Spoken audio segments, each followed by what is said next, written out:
ప్రియా మరి సహోదరి సహోదరు మనులారా, మీ అందరికీ మరి శుభాభివందనాలు తెలియజేస్తూ ఉంటున్నాను.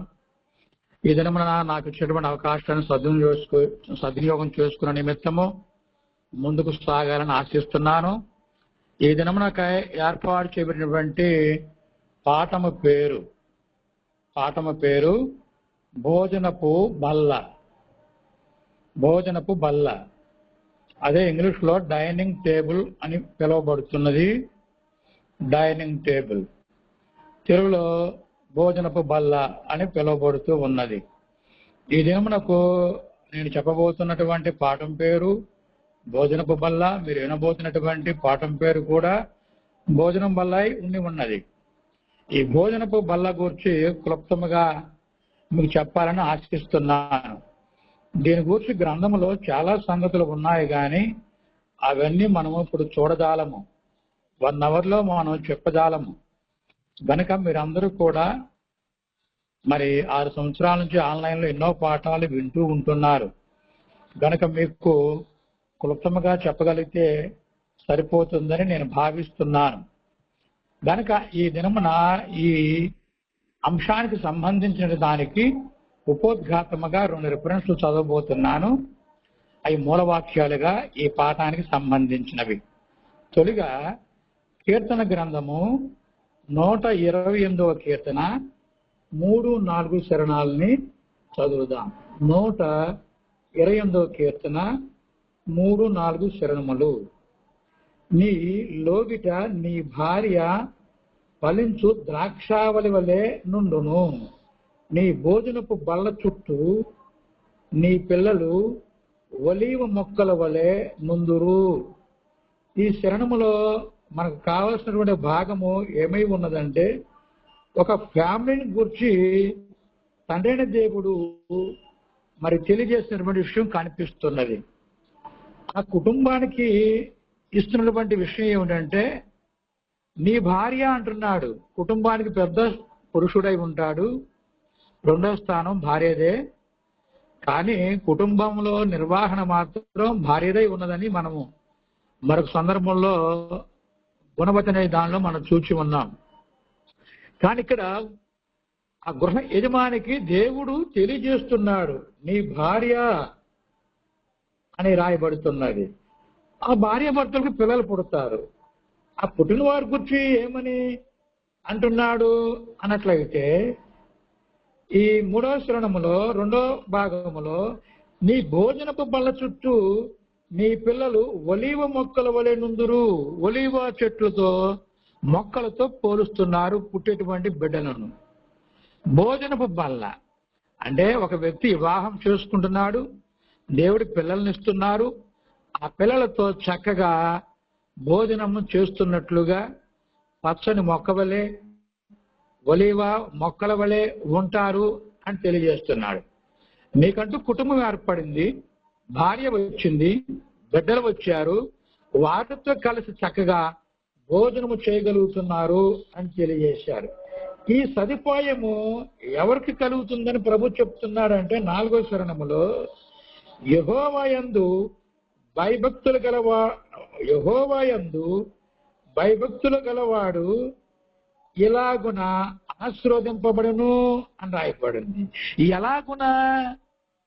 ఎలాగునా అనే ప్రశ్నకు మనం 3లో చదువుకున్నా, నీ లోగిట నీ భార్య ఫలించు ద్రాక్షావళి వలె ఉండును, నీ భోజనపు బల్ల చుట్టూ నీ పిల్లలు ఒలీవ మొక్కల వలె నుందురు అని రాయబడుతుంది. ఒక చక్కటి ఫ్యామిలీగా కనిపిస్తుంది. దైవాశీస్సులు అందుకున్నటువంటి దేవుని కుటుంబము ఇలాగ ఉంటున్నట్లుగా తెలియజేస్తున్నారు. ఈ మూలవాక్యములో మరియు ఉపోద్ఘాతములో మరొక రిఫరెన్స్ చదువుతానని చెప్పాను కదా. ఇది మనకు 104వ కీర్తన యందు 15వ శరణం చదువుకుందాం. 104వ కీర్తన 15వ శరణాన్ని చదువుతున్నాను. అందుమూలమున భూమిలో నుండి ఆహారమును నరుల హృదయమును సంతోషపెట్టు ద్రాక్షారసమును వారి ముఖములకు మెరుగునిచ్చు తైలమును నరుల హృదయమును బలపరచు ఆహారమును ఆయన పుట్టించుచూ ఉన్నాడు అని రాయబడింది. ఇక్కడ మనం పాఠములో ఆ పాఠం పేరే భోజనపు బల్ల. బల్ల పేరు ఏమై ఉన్నది? భోజనాలతో నింపబడినటువంటి బల్ల. ఆ బల్ల దగ్గర కూర్చుని మన అందరూ తెలుసు, ప్రతి ఇంట్లో కూడా చిన్నదో పెద్దదో ఏదో ఒకటి మరి డైనింగ్ టేబుల్ అనేది సహజంగా ఈ దినాల్లో కలిగి ఉంటున్నారు పల్లెటూరులో కూడా. నా చిన్నతనంలో పల్లెటూరులో ఈ డైనింగ్ టేబుల్ కాదు కానీ పీటల మీద కూర్చుని ఆ ఎత్తు పీటల మీద భోజనాన్ని పెట్టుకుని ఎవరికి వారు తింటూ ఉండేవాళ్ళు. సపరేట్ గా ఉంటూ ఉండేవి. మా ఇంట్లో కూడా అలాగే ఒకటి ఉన్నది. మా తాతగారు వాళ్ళది మా నాయనకి వస్తే మా నాయని కొన్నాళ్ళు నేనును తినగలిగి ఉన్నాం. చక్కగా ఆ పీట, ఆ భోజనపు పీట రెండు రకాలుగా ఉంది. ఒకటే రౌండ్ గా భోజనం చేసేటువంటి పెట్టుకోవడానికి, దాన్ని ఆనుకునే దానిలోనే కలిసి ఆ లోట గాని గ్లాసు గాని మంచినీళ్ళు త్రాగడానికి కానీ లేదా చారు చిన్ని పాత్రలు పెట్టుకోవడానికి మరొక రౌండ్ చిన్నిది అలాగ ఉండేది. కనుక ఈ భోజన పదార్థాలతో నింపబడినటువంటి ఆ కూర్చుని చక్కగా తినేటువంటి భోజనపు బల్ల ఇక్కడ దేవుడు తన పిల్లలకు ఇస్తున్నటువంటి సదుపాయము. అందుమూలన భూమిలో నుండి ఆహారమును, నరుల హృదయమును సంతోషపెట్టు ద్రాక్షారసమును, వారి ముఖములకు మెరుగునిచ్చు తైలమును, నరుల హృదయమును బలపరుచు ఆహారమును ఆయన పుట్టించుతూ ఉన్నాడు. డైనింగ్ టేబుల్ మీదకి ప్రతిసారి ఆహార పదార్థాలు రావు. ఎందుకంటే ఆహారం సిద్ధపరచాలి. అవన్నీ కూడా క్రమముగా మరి ఆ టేబుల్ దగ్గరికి రావాలి. ఆ భోజనం చేసేటువంటి సమయాలు ఉంటాయి. ఉదయం పూట బ్రేక్ఫాస్ట్, మధ్యాహ్నము లంచ్ తీసుకుంటారు, రాత్రికి డిన్నర్ ఉంటుంది. ఇది సహజంగా ప్రతి ఇంట్లో జరిగేవే. గనక మరి 3 సందర్భములో ఈ బల్ల దగ్గరికి సహజముగా కుటుంబస్తులు వస్తూ ఉంటుంటారు. మన మధ్య ఒక సహోదరుడి ఇంటికి వెళితే ఆ ఫ్యామిలీ ఉన్నటువంటి భార్యాభర్తలతో మాట్లాడుతున్నాం. వారి కుమార్తె చక్కగా డైనింగ్ టేబుల్ దగ్గరికి వచ్చేసింది. వారి యొక్క మరి ఆ తల్లిగారు ఆ డైనింగ్ టేబుల్ మీదకి ఆహార పదార్థాలు తీసుకురావడం జరిగింది. మేము మాట్లాడుతూనే ఉన్నాం. ఆ పాప చక్కగా టిఫిన్ చేసింది. డాక్టర్ గారు ఆ పాప తన కర్తవ్యానికి వెళ్ళిపోతున్నది. కనుక ఇక్కడ మనము భోజన పబ్బాల గురించి ప్రస్తావన జరుగుతూ ఉన్నది. ఉపోద్ఘాతంలో 2 రిఫరెన్స్లు మీకు చదివి వినిపించాను. ఒకటి 128వ కీర్తన 3-4 శరణములు, అదేవిధంగా 104వ కీర్తన 15 శరణాన్ని చదివి ఉన్నాం. ఈ భోజన పబ్బాల గురించి మీకు చెప్పడానికి ఇష్టపడుతున్నాను. బైబిల్ గ్రంథంలో చాలా సంగతులు ఉన్నాయి కానీ అన్ని చూడజాలము. ఎందుకంటే ఇంపార్టెంట్ బలల గురించి ఈ దినాన మీకు చెప్పబోతున్నాను. ఒక 100 కేజీలు రైస్ వండారనుకోండి, అంతా మనం తట్టి చూడడం అవసరంలా. అందులో 2 మెతుకులు 3 మెతుకులు పట్టుకుని చూస్తే ఉడికిందో లేదో తెలిసిపోద్ది. మీరు కూడా ఈ ఆన్లైన్లో 6 సంవత్సరాల నుంచి ఆ పెద్దలతో ఎన్నో పాఠాలు విని ఉన్నారు. కనుక మీకు ఈ దినాన నేను ఆ బోర్ కొట్టించుకోకుండా ఒక 5 డైనింగ్ టేబుల్ గురించి చెప్పబోతున్నాను. ఈ దిన మనం పాఠం పేరే భోజనపు బల్ల, డైనింగ్ టేబుల్. కనుక ఈ 5 డైనింగ్ టేబుల్ గురించి చెప్పి చివరిలో పలుకులు చెప్పి మరి పాఠానికి ముగింపు ఇవ్వాలని ఆశిస్తున్నాను.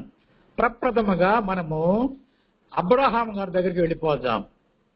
అబ్రహాం గారి ప్రస్తావనలో ఎన్నో సంగతులు ఉన్నాయి. ఆదికాండమునందు 18వ అధ్యాయము 7-8 వచనాల్లో మనకు ఒక డైనింగ్ ఆ పదార్థాలతో నింపబడింది కనిపిస్తుంది. అక్కడ భోజనం చేస్తున్నారు. అతిథులుగా 3 వచ్చారు. భూలోక నివాసులు కాదు వారు. పరలోకం నుంచి 3 వచ్చారు. 3లో మరలా 2 సాధారణమైనటువంటి దూతలు, మరొకరు ఇంపార్టెంట్ దూత, వెరీ వెరీ స్పెషల్ దేవుని దూత అని రాయబడి ఉన్నది. ఆ 3 అబ్రహాం గారు నివసిస్తున్నటువంటి ప్రాంతానికి వచ్చారు. అది కూడా లంచ్ చేసేటువంటి భోజనము చేసేటువంటి సమయం, అది మధ్యాహ్నం పూట. వారిని చూడగానే అబ్రహాం కంగారు పడిపోయాడు. వారి ఫ్యామిలీకి ఏదో వండుకొని తిని ఉండవచ్చు, తినబోతూ ఉండవచ్చు. ఈ అబ్రహాం గారు కూడా చాలా పెద్ద ఫ్యామిలీ. పెద్ద ఫ్యామిలీ అంటే వాస్తవానికి వాళ్ళిద్దరూ ఉన్నారు ఆ గుడంలో. కానీ వీరికి మాత్రం పనివారు 300 మంది ఎంట పుట్టిన వాళ్ళు ఉన్నారని పనివారు గురించి రాయబడింది. ఒక రకంగా మరి పెద్ద ఫ్యామిలీ అని చెప్పాలి. వారు కూడా తన బిడ్డలుగానే సాగుతున్నటువంటి పరిస్థితులు ఉన్నాయి. ఈ సందర్భంలో మనకు కావాల్సింది ఏంటంటే అతిథులకు ఈ అబ్రహాము గారు అనుకోని అతిథులు వీరికి ఆహారం సిద్ధపరిచారు. ఆహారం ఎలా సిద్ధపరిచారు అన్నట్లయితే ఈ ఆహారము సిద్ధపరిచిన విధానం చూస్తే చాలా చకచకా జరిగిపోతాయి. ఆయన వారిని అక్కడ కూర్చోబెట్టి మీకు ఆహారం కొరకు నేను సిద్ధం చేస్తాను, మీరు వాటిని స్వీకరించి వెళ్ళాలి అని వారిని వేడుకుంటే అలాగే అని తెలపడం జరిగింది. అమ్మ మాటలు వినిపిస్తుందా అంతా శుభ్రంగా మీకు? కనుక వారికి మాట తీసుకుని ఆయన హడావిడిగా ఒక పనివాడిని పిలిచాడు. ఆయనకున్నటువంటి దూడల్లో పెద్ద దూడని ఒకటి బాగా కొవ్వు పట్టిన దాన్ని ఒకటి పట్టుకుని ఆ పనివాడికి అప్పగించి దాన్ని సిద్ధం చేయరా అని చెప్పాడు. ఆ తోలంతా ఒలిచేసి ముక్కలు చేసి చక్కగా శారమ్మ గారికి అందించారు. కనుక అదే విధముగా అన్ని పదార్థాలన్నీ సిద్ధమయ్యాయి. ఆ ముగ్గురు దగ్గరికి పదార్థాలు పట్టురావడం జరిగింది. పట్టుకొచ్చినప్పుడు ఏమేం పదార్థాలు వచ్చాయి చూసినట్లయితే ఒకటి వెరీ వెరీ స్పెషల్ అన్నమాట భోజనములో. ఒకటి వెన్న, 2 పాలు, మూడవది ఫ్రై చేసి ఉన్నారు దూడ మాంసాన్ని. అంతేకాకోకుండా మరి రొట్టెలు కూడా సిద్ధపరిచారు. రొట్టెల కొరకు వాడబడినటువంటి 3 మానికలని రాయబడింది. ఇది మెత్తటి పిండి, ఏ పిండో స్పష్టత లేదు కానీ అలనాడు ఎక్కువగా గోధుమ పిండి, ఎవల పిండి, ఎవలంటే బార్లీ, ఎక్కువగా మిలెట్స్ ఎక్కువగా తింటూ ఉండేవాళ్ళు ఎవరన్నా కాకోకుండా అటు ప్రాంతం వారు. కనుక త్వరగా రొట్టెలు సిద్ధం చేసిన శారమ్మ గారు ఆ మాంసాన్ని చక్కగా ఫ్రై చేసింది, వెన్నను పాలు సిద్ధపరిచారు. అన్ని పదార్థాలు పట్టుకొచ్చి అక్కడ పెట్టగా వారు చక్కగా భుజించడం జరిగింది. ఇది అబ్రహాము గారు అనుకోని అతిథులకు ఏర్పాటు చేసినటువంటి ఒక ఇందు భోజనం అని చెప్పవచ్చును. గనుక ఆ దేవదూతలు చక్కగా అది ఆరగించారు. ఆహారం తిన్న తర్వాత వారిని దీవించి సొదొమ గోమొరానికి 2 వెళ్ళారు. ఇంపార్టెంట్ వ్యక్తి అనగా దేవుని దేవదూత మరలా పరలోకాన్ని రిటర్న్ అయిపోయినట్లుగా అక్కడ సందర్భంలో కనిపిస్తుంది. ఇదంతా కూడా ఆదికాండము 18వ అధ్యాయము 7 వచనాల్లో మనకు స్పష్టంగా తెలియబడుతుంది. ఇది మొదటి భోజన బల గురించి మీకు తెలియజేశాను. మొత్తం 5 అని చెప్పాను కదా. రెండవది చూద్దాం. ఈ రెండవది యోసేపు ఏర్పాటు చేసినటువంటి మధ్యాహ్నపు వేట. ఇది కూడా మధ్యాహ్నము లంచ్ ఏర్పాటు చేశాడు. దాని గురించి మనకు ఆదికాండము 43వ అధ్యాయము 32 వచనం నుండి 34 వరకు వచనాల్లో చదివితే అతడు వారి యొక్క అన్నలతోనూ తమ్ముడితోనూ ఆనాడున్నటువంటి ఐగుప్తు వారితో ఆ ఇందు భోజనంలో పాల్గొన్నట్లుగా తెలపబడుతుంది. ఆ ఆహారము దొరకని పరిస్థితుల్లో వారి తండ్రి గారు ఉంటున్న ప్రాంతం నుండి ఈ యోసేపు యొక్క సహోదరులు ఐగుప్తుకు రావడము, ధాన్యాన్ని తీసుకెళ్లేటువంటి సందర్భంలో ఇది కనిపిస్తుంది. గనక మధ్యాహ్నం పూట వీరి కొరకు యోసేపు గారు ఆ మంచి పదార్థాలు సిద్ధపరిచారు. వాస్తవానికి ఐగుప్తీయులు వారు హెబ్రీలతో గాని మరొకరితో గాని ఇందు భోజనాల్లో కలిసి భోజనం చేయరు. అందుకే ఇప్పుడు ఏం చేస్తారంటే యోసేపు గారు వారి యొక్క అన్నలను తమ్ముడను ఆ యోసేపుకు ఎదురుగా లైన్ లో కూర్చోబెట్టాడు. వారికి ఎదురుగా ఈ యోసేపును ఆ ఐగుప్తు వారు కూర్చున్నారు, ఎదురెదురుగా కనిపిస్తున్నారు. మనం కూడా భోజనాదిలో వెళ్తున్నప్పుడు చాలా సందర్భంలో మనకు ఎదురుగా మరొక లైన్ ఉంటుంది, అలాగని అనుకోవాలి. ఈ యోసేపు యొక్క అన్నలను తమ్ముళ్ళు వారి యొక్క వయసును బట్టి కూర్చున్నారు. అంటే రూబేను మొదటివాడు, అలాగూ చివరివాడు బెన్యామీను, మధ్యలో 11వ వాడు ఇతడు గనక వారికి తెలియదు గనక ఈ ఐగుప్తుడే అతడే అనుకుంటున్నారు వారి తమ్ముళ్ళు అన్నలు కూడా. ఆ విధముగా ఆ రోజున ఇందు జరుగుతూ ఉన్నది. ఈ ఇందులో స్పెషల్ ఏమిటంటే అతను తల్లితో ఇతను పుట్టిన తర్వాత తన తల్లికి పుట్టినటువంటి బెన్యామీన్ అనేటువంటి వ్యక్తి ఈ రెండోసారి వాళ్ళు వచ్చినప్పుడు రావడం జరిగింది. అప్పుడు అధికమైన ప్రేమ చేత తన తమ్మునికి ఆహారం అధికముగా అందించినట్లుగా ఎంత అందించారంటే 5 రెట్లు తన తమ్ముడి కొరకు ఆహారాన్ని ఆ ఇందులో సర్వ్ చేసినట్లుగా ఆ వచనాల్లో కనిపిస్తుంది. ఆ ఇందులో తినటమే కాదు, త్రాగినట్లుగా కూడా కనిపిస్తుంది. గనక వారి యొక్క సంస్కృతిని బట్టి, ఆ పరిస్థితులను బట్టి ఆ ఒక గొప్ప విందు తన యొక్క అన్నలకు తమ్ముడుకు యోసేపు గారు ఏర్పాటు చేయటం జరిగింది. గనక ఇవన్నీ కూడా విందుల గురించి ఈ సందర్భంలో చెప్పబోతున్నాం.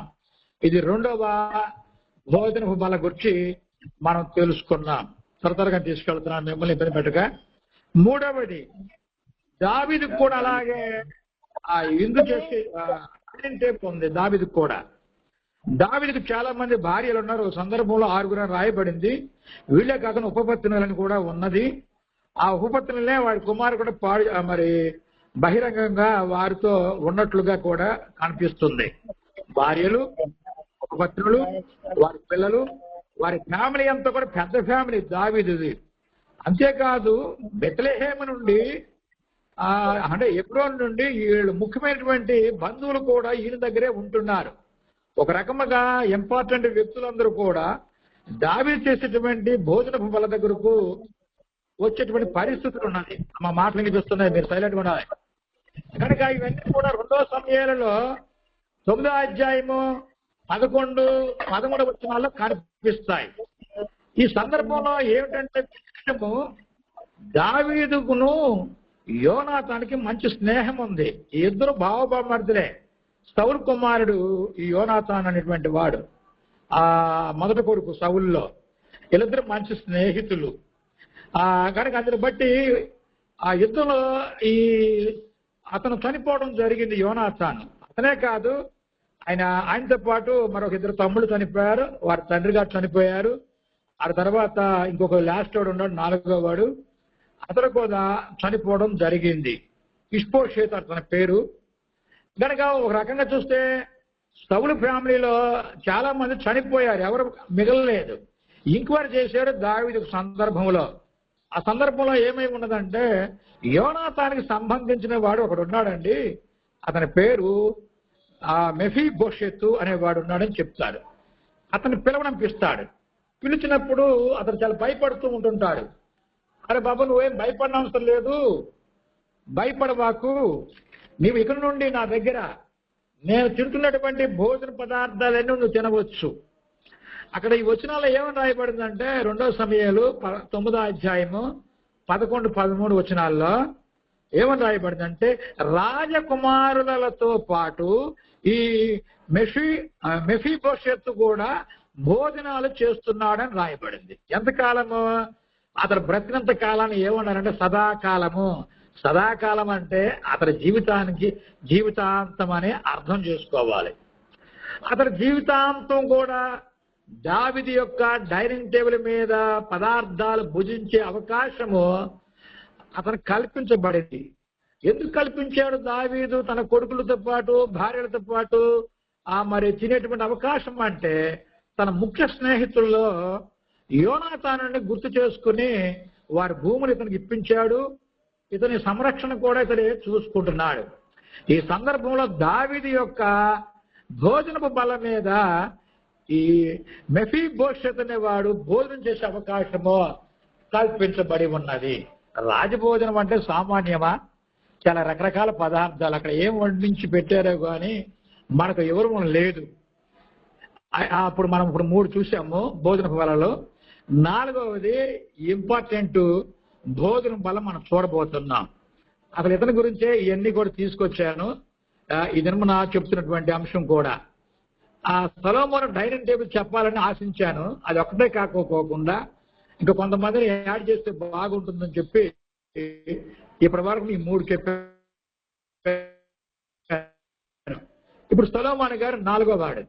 ఈ సొలొమోను గారు గురించి 1వ రాజుల గ్రంథంలో 11వ అధ్యాయము 3లో ఏమని ఉన్నదంటే, మరలా చెప్తున్న రెఫరెన్స్ 1వ రాజుల గ్రంథం 11వ అధ్యాయము 3వ వచనంలో ఇతనికి భార్యలు చాలా మంది ఉన్నారు. ఎంతమంది అంటే 700 మంది. తర్వాత ఉపపత్నులు ఉన్నారు. వీళ్ళెంతమంది? 300 మంది. మొత్తం టోటల్ గా 1000 మంది ఉన్నారు. మరి 1000 మంది ఇతరకు భార్యలుగా మరి ఉన్నట్లుగా లిఖింపబడింది మనం చదువుకుంటున్నాం, వింటున్నాం, చెప్తున్నాం. మరి వీళ్ళందరూ కూడా వారి వారి పనులు చేసుకుంటారా? లేదు. అందులో వీరు రాజుకు భార్యలు. ఈ దినాల్లో ఉన్న చిన్న చిన్న ఉద్యోగస్తులే మరి పని వాళ్ళని పెట్టుకుంటున్నారు. ఊడ్చేవాళ్ళు ఒకడు, వంట చేసేవాళ్ళు ఒకడు, బట్టలు ఉతుకోళ్ళు ఒకడు, రకరకాల పని వాళ్ళనే పెట్టుకొని ముందుకు సాగుతున్నారు. వారికి కూడా జీతాలతో పాటు కొంత ఆహారం కూడా అందిస్తూ ఉంటుంటారు. కనుక ఈయనకు ఇంపార్టెంట్ మనుషులు కూడా ఉన్నారు చాలా మంది. ఎవరికి? సొలొమోను గారికి. మరి 1000 మంది ప్రతిరోజు తినాలంటే 1000 మందితో పాటు ఇతగాడు, ఇతరు తల్లి ఉంది, ఇంపార్టెంట్ వ్యక్తులు ఉన్నారు, అధికారులు ఉన్నారు, అనధికారులు ఉన్నారు, గుర్రపు శాలలే వేళ్ళలో ఉన్నాయి. గనక హార్బర్ నడిపిస్తున్న వారు కొందరున్నారు. వీళ్ళందరూ కూడా ఈయన దగ్గరలోనే పనిచేసేవాళ్ళు ఉన్నారు, దూరంలో ఉన్నారు. దూరంలో ఉన్న వాళ్ళ సంగతి లేదు, కానీ దగ్గరలో ఉన్న వాళ్ళు ఎన్ని చూస్తున్నట్లయితే 1000 మంది భార్యలు, మరి పనివారు, వీళ్ళందరూ కూడా రోజు భోజనం చేయాలి. ప్రతిరోజు చేయాల్సిందే. మనం ఏ విధంగా అయితే 3 పూట్ల బ్రేక్ఫాస్ట్, లంచ్, డిన్నర్ ఎలా చేస్తున్నామో వాళ్ళు కూడా మరి 3 పూటలు తిన్నారో 2 పూటలు తిన్నారో తెలియదు, కానీ ఒక దినమునాయి అని రాయబడింది. 1వ రాజుల గ్రంథము 4వ అధ్యాయము 22, 23, 27 వచనాల్లో, 1వ రాజుల గ్రంథము 4వ అధ్యాయము 22వ వచనము, 23వ వచనము, 27వ వచనం, ఈ 3 వచనాల గురించి మీకు తెలియజేయబోతున్నాను. ఈ సొలొమోను గారి యొక్క డైనింగ్ టేబుల్ చాలా ప్రసిద్ధి చెందింది. అసలు చాలా చాలా ఆశ్చర్యం వేస్తూ ఉంటుంది. అసలు ఆయన యొక్క స్టోరీయే ప్రతి ఒక్కరు కూడా మరి అర్థం కానట్లు అనిపిస్తుంది, అర్థమైనట్లు ఉంటుంది. కనిపించినట్లుగా అంటారు చూసారా, అలాగ అనిపిస్తూ ఉంటుంది. ఏమిట్రా బాబు, ఇంతమంది భార్యలు ఏంటి, పనోళ్ళు ఏంటి, ఇంత భోజనాలు ఏమిటి అని. ఎన్ని రూములు వారికి అసలు? ఇప్పుడు 3 బెడ్రూమ్స్ అని, 2 బెడ్రూమ్స్ అని, 3 రూములు అని, రకరకాలుగా ఎన్నో గృహాలు మన టౌన్ లో మనకు రెంట్కి ఇస్తున్నారు, నిర్మించుకుంటున్నారు అనేక మంది. డూప్లెక్స్ బిల్డింగ్లు అని రకరకాలుగా చాలిపోతాయి. కనుక మరి ఇంతమంది భార్యలకు మరి మందిరాలు అనగా మరి వారు విశ్రాంతి తీసుకోవడానికి రకరకాల పరిస్థితులు, నిర్మాణాలు ఎన్నో జరిగాయి. కానీ ఇంత పెద్ద ఫ్యామిలీకి ఒక దినములో వారికి ఉపయోగించే ఆహార పదార్థాలు ఒక లిస్ట్ ఒక చాట్న ఉంది. ఇప్పుడు మేము చెప్పానే, 1వ రాజుల గ్రంథము 4వ అధ్యాయం 22, 23, 27 వచనాలు. ఈ లిస్ట్ మీకు చదువుతాను, జాగ్రత్తగా వినాలి. ఈ ఒక్క దినములో వీరి కొరకు సిద్ధం చేసేటువంటి వంటకాల గురించి లిస్ట్ ఇస్తున్నాను. 1, సన్నపు గోధుమ పిండి 600 తూములని రాయబడింది. ఎన్ని తూములు? 600 తూములు. తూములు అనగానే మీకు అర్థం కాదు. ఇది తర్జుమా చేసినప్పుడు తూములని వాడేవారి పదాలు. నా చిన్నతనంలో నేను కూడా 36 సంవత్సరాల క్రితం పల్లెటూరు వాసునే, 36 సంవత్సరాల నుంచి విజయవాడలో ఉంటున్నాను. నాకు తెలుసు ఈ తూముల గురించి. తూములు అంటే అరబస్తా అని అర్థం. మా నాయన కూడా వ్యవసాయం చేస్తూ ఉండేవారు, జాబ్ చేస్తూనే నాకు తెలుసు అప్పట్లో. తూము వడ్లు అంటే అరబస్తా వడ్లని, తూముడు బియ్యం అంటే అరబస్తా బియ్యం అని అర్థం. ఇక్కడ 600 తూములని రాయబడింది. ఇప్పుడైతే కేజీలు ఇవన్నీ వచ్చాయి. గతంలో తూనికలు, తర్వాత కొలతలు వేరుగా ఉండేవి, కొలతలు కూడా. కనుక ఇప్పుడు చూసినట్లయితే 600 తూములు అని రాయబడింది. 600 తూములు అంటే ఎన్ని బస్తాలు? 600లో సగము. 2 తూములు కలిపితే 1 బస్తా అవుతుంది. అలాంటప్పుడు 600 తూములు అంటే 300 బస్తాలు. 300 బస్తాలు సన్నపు గోధుమ పిండి ఉపయోగించారు. ఇంతేనా అంటే మరలా ముతక పిండి ఉంది, అంటే కొంచెం బరకగా ఉంటుంది. అది 1200 తూములని రాయబడింది. 1200 తూములు అంటే ఎన్ని బస్తాలు వస్తాయి? 1200లో సగం అంటే 600 బస్తాలు. అంటే గోధుమ పిండి మెత్తడిది, బరకది 2 కలిపితే 900 బస్తాల పిండి ఉపయోగించారు రొట్టెల కొరకు. అర్థమవుతుందా? కనుక 900 గోధుమ పిండిని ఉపయోగించి సిద్ధం చేశారు రొట్టెలను. ఎప్పటికీ? 1 రోజుకి. మరి ఈ 900 బస్తాల గోధుమ పిండిని కలపాలి, మరి ఉండలుగా చుట్టాలి, చపాతీలో లేదా రొట్టెలు చేయాలి. మన ఇంట్లోకి కొద్దిగా చేసుకోవడానికి అమ్మో చేతి పడిపోతుంది. ఇప్పుడు మిషన్లు వచ్చాయి, ఈ మిషన్లు కూడా ఉపయోగించుకోకుండా 2 రోజుల క్రితం మా అబ్బాయి కూడా ఒక ప్యాకెట్ కొనుక్కొచ్చాడు. తయారు చేసుకోండి, శుభ్రం కాల్చుకుంటున్నారు, తింటున్నారు. నాకు 2 పెట్టారు. కనుక ఇక్కడ చూడండి, 900 బస్తాల గోధుమ పిండిని రొట్టెలుగా మార్చారు. మరి అంత చెయ్యాలంటే ఆ వంటోళ్ళు కూడా ఎంతమంది ఉంటారు? ఇంతేనా? మరి వాటిలోకి మరి కర్రీ కావాలగా. కర్రీకి ఏం చేశారు తెలుసా? అసలు క్రొవ్విన ఎడ్లు 10 ఉపయోగించారు. క్రొవ్విన ఎడ్లు అని రాయబడిందమ్మా. క్రొవ్విని అంటే బాగా బలిసినవి, బాగా చూడగానే చాలా ఇదిగా కనిపిస్తూ ఉంటాయి.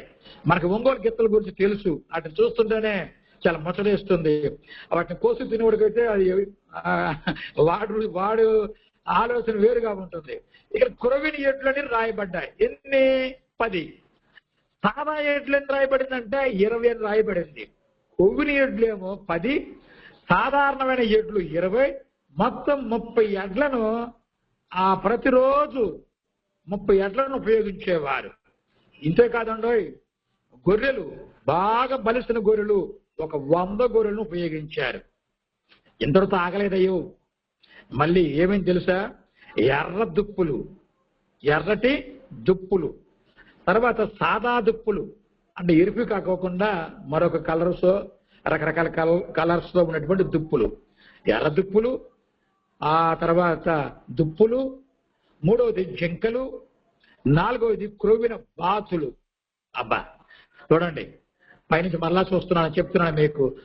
900 బస్తాల గోధుమ పిండి, క్రొవ్విని గాని సాదా ఎడ్లు గాని 30 ఎడ్లు, 100 గొర్రెలు, తర్వాత ఎర్ర దుప్పులు, జింకలు, క్రొవ్విన బాతులు. బాతులు ఆ పల్లెటూరులో ఎక్కువగా దొరుకుతాయి. నా చిన్నతనంలో కూడా 88 ముందు నేను పల్లెటూరులో ఉన్నాను. నా చిన్నప్పుడు కూడా తిన్నాను, చాలా రుచికరంగా ఉంటాయి ఆ బాతులు కూడా. ఈ టౌన్కి వచ్చిన తర్వాత ఏనాడు దొరకలా, మాకు తిందామన్నా కానీ. కనుక ఎంతటి సామాగ్రి చూడండి. 1000 మంది భార్యలు, వారికి పనిచేసేటువంటి వారు, ఈయన పనివారు, ఇంపార్టెంట్ మనుషులు. 1వ రాజుల గ్రంథము 4వ అధ్యాయము 27లో ఏమని ఉంటుందంటే, ఆయన ఫ్యామిలీయే కాదు, అధికారులు కూడా పాల్పొందులు పొందుకున్నారు ఆ ఇందుల్లో. ఒక్క రోజుకి సొలొమోను డైనింగ్ టేబుల్ ఎలా ఉన్నదో చూడండి. 900 బస్తాల గోధుమ పిండి, 30 ఎడ్ల మాంసము, 100 గొర్రెల మాంసము, ఎర్ర దుప్పుల మాంసము, జింకల మాంసము, క్రొవ్విన బాతుల మాంసం. ఇవన్నీ కూడా వారు రోజు నాన్ వెజ్ ప్రియుల వాళ్ళు తినటం జరిగినట్లుగా గ్రంథంలో స్పష్టంగా రాయబడింది. సొలొమోను గారి యొక్క డైనింగ్ టేబుల్ ఆ విధముగా ప్రతిరోజు ఉన్నట్లుగా మరి లిఖింపబడిన దాంట్లో కనిపిస్తుంది. 5 డైనింగ్ టేబుల్ అన్నాను కదా, 5వ డైనింగ్ టేబుల్ చూడబోతున్నాం. చివరిలో ఆ పలుకులతో ముగిస్తాను. 5వ డైనింగ్ టేబుల్కి వెళ్ళినట్లయితే ఇది నెహెమ్యా డైనింగ్ టేబుల్. నెహెమ్యా గురించి 2 మాటలు చెప్పి ఆయన ఏ విధముగా చేశాడో అది కూడా వివరిస్తాను. పాపం చేస్తున్న దాన్ని బట్టి ఇశ్రాయేలీయులు 10 గోత్రాల వారు అష్షూరు చెరలోకి వెళ్ళిపోయారు. వాళ్ళు వెళ్ళిన కొద్ది రోజుల తర్వాత యోధావారు బెన్యామీను వారు కూడా బబులోను చెరలోకి వెళ్ళిపోతారు. 70 సంవత్సరాల బబులోను చెరలోనికి. ఆ చెరలోకి వెళ్ళిపోయిన సందర్భంలో అక్కడికి వెళ్ళిన తర్వాత ఈ నెహెమ్యా పుట్టడము, పెరగటము, పెద్దవటం, అక్కడ జాబ్ కూడా చేసినట్లుగా కనిపిస్తుంది. ఈ మందిరాన్ని బాగు చేసుకునే క్రమంలో ఆ పారసిక దేశపు రాజు ఇతనికి చాలా ఫేవర్గా ఉండి, ఎందుకు ఆయన విచారంగా ఉన్నావు అన్నప్పుడు, మా మందిరపు గోడలని కాలిపోయి ఇబ్బందిగా ఉందండి, అది బాగు చేసుకోవాలి అని చెప్పినప్పుడు ఎలవా అని చెప్పి అనుమతిచ్చాడు. సంవత్సరం పాటు ఆయన ఇస్రాయేలుకి వచ్చి ఆ పని అంతా చేశాడు. ఇతను అధికారిగా నియమించారు ఇతన్ని. కనుక చాలా మంచి వ్యక్తి నెహెమ్యా. ఇతను గూర్చి భోజనం గూర్చి ఒక సందర్భంలో రాయబడింది. ఎక్కడంటే నెహెమ్యా గ్రంథము 5వ అధ్యాయము 18, 17 వచనాల్లో ఈ 2 వచనాల్లో కనిపిస్తుంది.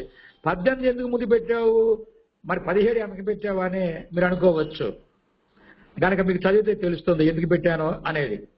ఈ నెహెమ్యా 5వ అధ్యాయము 18, 17 వచనాలు మనం చదివినట్లయితే, నెహెమ్యా గారు ప్రతిదినము నేను ఈ రీతిగా భోజనాన్ని సిద్ధపరిచి తింటున్నాను, అనేక మందికి పెడుతున్నాను అని చెప్పబడింది.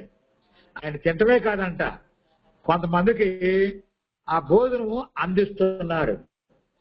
ఏమేమి పెడుతున్నాడు, ఏమేమి తింటున్నాడు ఇతడు అని మనం ఆరా తీసినట్లయితే ఆ వచనంలో రాయబడిన సంగతి చదివినట్లయితే నెహెమ్యా 5:18లో, ఆ 18-17లో రోజుకొక బాగా కొవ్వినటువంటి ఒక ఎద్దుని, 6 గొర్రెలను, తర్వాత కోళ్ల సంఖ్య రాయబడింది. ఎన్ని కోళ్ళు మాత్రం ఇక్కడ తెలపబడలేదు.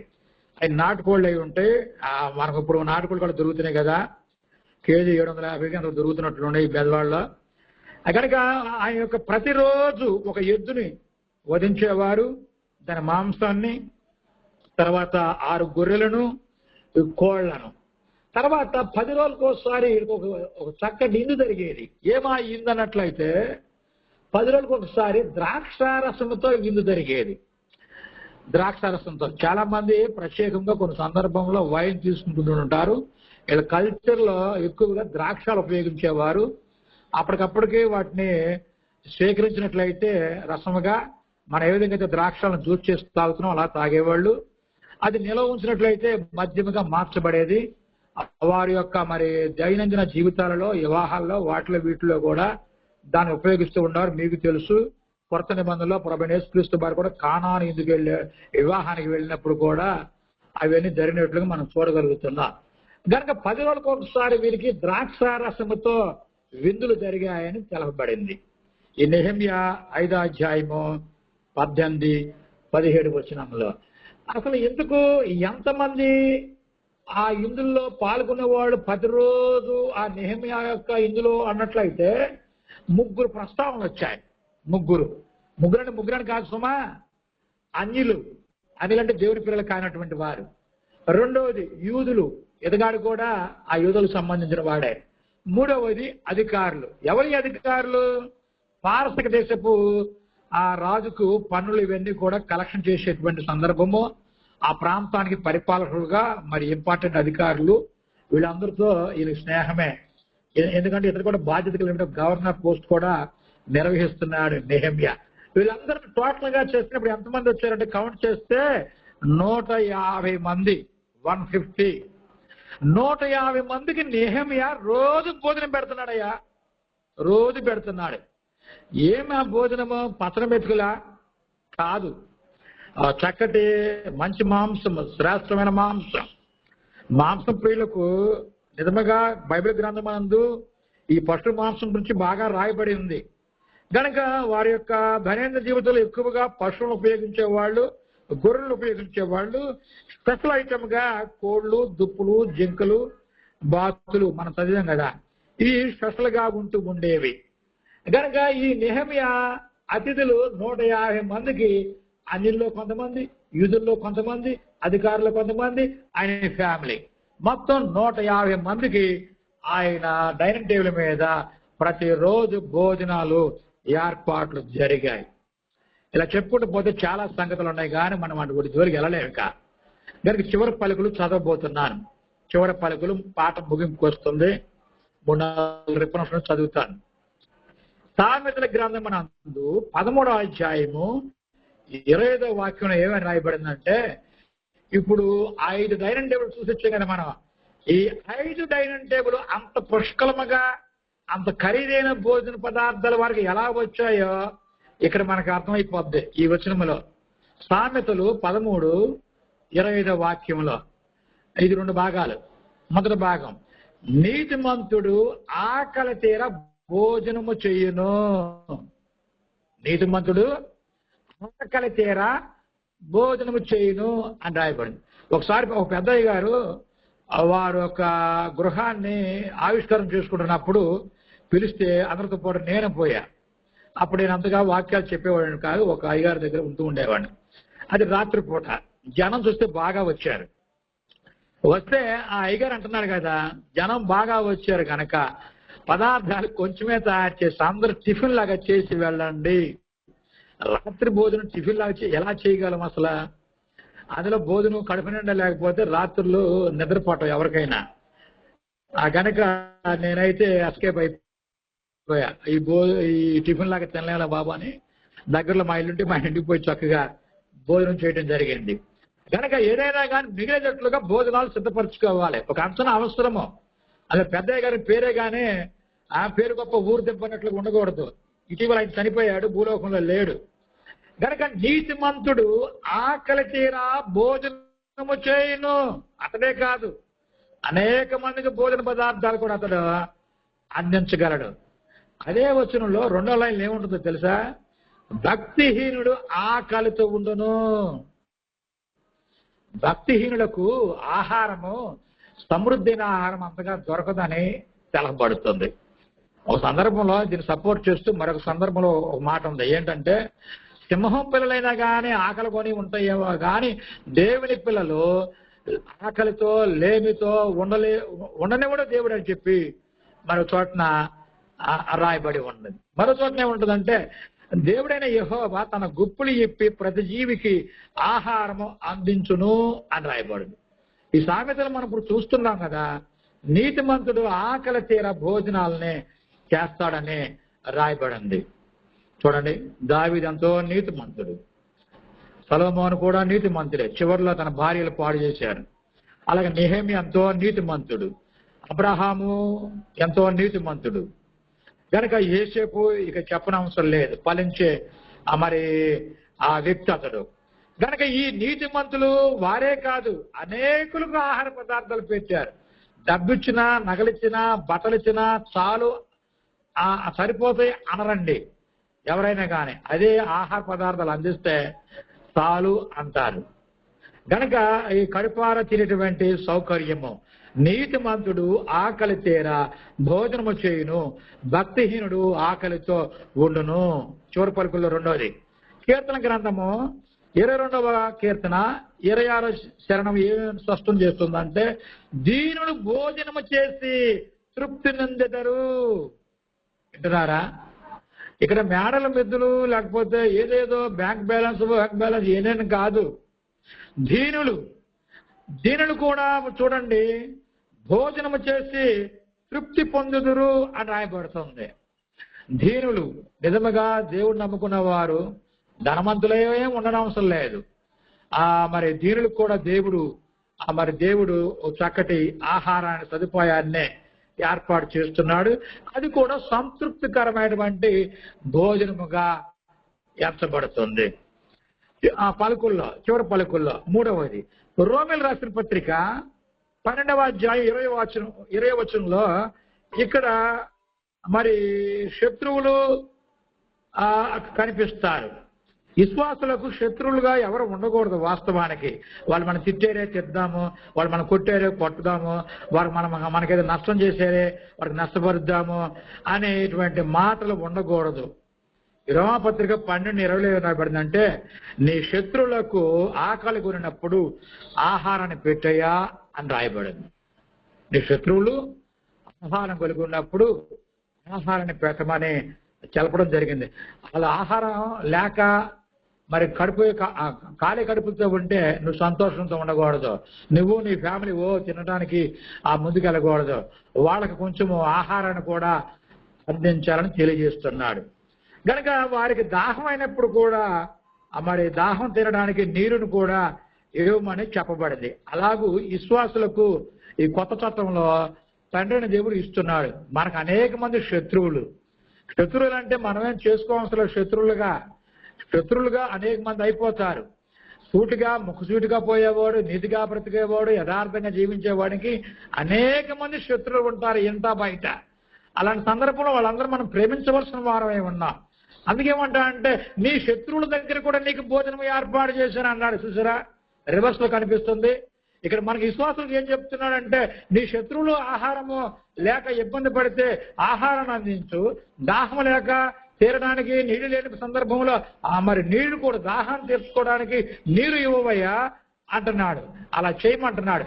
కనుక మనకు కూడా ఒక సందర్భంలో లేనప్పుడు, మనవారే మనకు ఆహారం పెట్టలేనప్పుడు శత్రువుల దగ్గర కూడా ఆహారం పెడతాను అని రాయిస్తున్నాడు దేవుడు. నిజానికి ఆహాబుకు ఏలియాకు శత్రుత్వం ఉంది ఆయన భార్యని బట్టి. కానీ ప్రతిరోజు కూడా ఆహాబు కిచెన్ నుండి ఏలియాకి కెద్రోను వాగు దగ్గరికి కాకులతో ఆహారం వెళ్ళేది. మరి చూడండి, మరి ఆ యెజబెల్ రాణి ఈ ఏలియాకి శత్రువులే కదా ఇద్దరు కూడా. మరి ఒకరినొకరు కూడా మరి విమర్శించుకునే పరిస్థితే కదా మరి ఎంతగా కనిపిస్తుంది. కనుక ఆహార విషయంలో విశ్వాసులకు ఏం చెప్తున్నా అంటే, దేవుడు మీ శత్రువులతో మీరు ఏం చేయంటే ఆహారాన్ని పంచుకోవాలి అని తెలియజేస్తారు. చాలా మంది క్రైస్తవ సమాజంలో ఆహారాన్ని పంచుకోవడానికి ఇష్టపడరు. తినే సందర్భంలో వెళితే ఆహారాన్ని ఎవరు.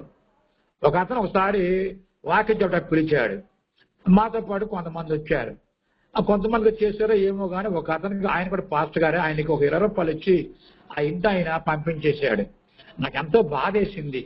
భోజనం చేసినంతసేపు ఇబ్బంది పడ్డాను. ఉన్న దానిలో ఏదో తినేలేవాడు కదా, ఆయన కూడా దేవుని యొక్క సేవకుడే కదా, ఈ ఇంటికి అతను ఇలా ఎందుకు చేశాడు అని బాధపడ్డా. అతను సెంట్రల్ గవర్నమెంట్ లో ఉద్యోగము, తన భార్యకి స్టేట్ గవర్నమెంట్ లో ఉద్యోగం, మంచి ఇన్కమ్ ఉంది, బిల్డింగ్స్ కూడా ఉన్నాయి, పిల్లలు బాగా చదువుతున్నారు. కానీ దేవుని ఆశీర్వాదాలు రావాలంటే ఎలా వస్తాయండి? ఆ పిల్లలు చదివారు, వారి కుమార్తె ఎంబీబీఎస్ చదివింది. ఆ అమ్మాయి పెళ్లి కూడా ఎలా జరిగిందో తెలుసా? సరైన సంబంధాలు చూడలేదు. ఇతని భార్య చనిపోయింది, ఇతను భార్య లేనుడు అయిపోయాడు, పిల్లలేమో తాగుబోతులు అయిపోయారు. ఈ కుమార్తె తల్లి లేని ఆ పరిస్థితిని బట్టి మరి సరైనటువంటి పరిస్థితులు లేక ఆ అమ్మాయికి సరైన రీతిలో సరైన సమయంలో వివాహం జరగని పరిస్థితుల్లో ఆ అమ్మాయి ఒక పెట్రోల్ బంక్ లో ఆయిల్ పట్టేవాడితో మరి సావాసం ఏర్పాటు చేసుకుని అతనితో వివాహం చేసుకుని సెటిల్ అయిపోయింది. తండ్రి సెంట్రల్ ఉద్యోగి, తల్లి స్టేట్ గవర్నమెంట్ ఉద్యోగస్తురాలు. మరి ఆ అన్నలు చూస్తే మంచి చదువు చదువుతున్నారు. మరి ఎలా జరుగుతుందో చూడండి. మరి ఉన్న ఆహారం ఏమైనా కాసేపు కూర్చునే వాళ్ళు చాలపోతే ఒక దైవజనుడిని అలాగే పంపించడం నాకు ఇప్పుడు కూడా ఎంతో బాధ అనిపిస్తూ ఉండదు ఆహార విషయంలో. కనుక మరి అతను కూడా మరి దేవుడి మాట చెప్పేవాడే చేసే పాస్టర్ అతడు. కనుక ఇప్పుడు ఆయన లేడు. ఇప్పుడు నేను చెప్పినటువంటి ఇంటి యజమాని చనిపోయాడు. ముందే భార్య చనిపోయింది, పిల్లలు కూడా ఏకాకులు అయిపోయారు. ఆ ఇల్లు కూడా మరి ఏం చేశారో తెలియదు. ఆ ప్రాంతం నుంచి నేను మరో ప్రాంతానికి వెళ్ళిపోవడం జరిగింది. ఇక్కడ మనం చూసినట్లయితే ఈ రోమపత్రికలో మనం చదివి ఉన్నాం కదా, 12వ అధ్యాయము 20వ వచనంలో, నీ శత్రువు ఆహారము లేక ఇబ్బంది పడుతున్నప్పుడు నువ్వు ఆహారం తప్పనిసరిగా అందించాలి. ఇటు విషయంలో వెనకడుగు వేయకూడదు. అదేవిధంగా ఇదే రోమపత్రికలో చివరికి ముగిస్తున్నాను, చివరి పలుకుల్లో చివరిది రోమిలకు రాసిన పత్రిక 14వ అధ్యాయం 20వ వచనంలో ముగింపుకి ఇది ఇచ్చి ఉన్నాను. చివరి పలుకుల్లో ఏంటంటే, భోజనం నిమిత్తము దేవుని పనిని పాడు చేయకుడి అని మనకు విశ్వాసులకు దేవుడు ఆజ్ఞ ఇచ్చి ఉన్నాడు. క్రైస్తవ సమాజానికి, నిజమైన క్రైస్తవ సమాజానికి దేవుడు ఏం ఆజ్ఞ ఇచ్చి ఉన్నాడంటే, భోజనము నిమిత్తము దేవుని పని పాడు చేయకూడదు. అన్ని పదార్థాలు పవిత్రమైనవే అని రాయబడింది అక్కడ. చాలా మంది క్రైస్తవులు విశ్వాసులు కానీ అయ్యగారులు కానీ ఆ పదార్థం మంచిది కాదు, ఈ పదార్థం మంచిది మాట్లాడుతూ ఉంటుంటారు. చాలా మంది పసుపుని తిరస్కరిస్తారు. హిందూ సమాజం వారు కాళ్ళకు రాసుకుంటారు, మరి తర్వాత ఆ గుమ్మాలకు రాస్తారు, చెట్లకు రాస్తారు అని ఆ పసుపుని తిరస్కరిస్తూ మాట్లాడతారు. అదే ఆ వ్యక్తులకు పులిహోర చేసినప్పుడు ఏం కలుపుతారు? ఎక్కువగా ఈ పసుపును ఉపయోగిస్తారు, కూరల్లో కూడా ఉపయోగిస్తారు. పసుపు చాలా మంచి పదార్థం, అది యాంటీబయాటిక్ ఉపయోగపడుతుంది. ఆహార పదార్థాల్లో పసుపు ఎంతో శ్రేష్టమైనది. కానీ కొంతమందికి తెలియలేనటువంటి వారు చాలా మంది వాటిని తిరస్కరిస్తారు.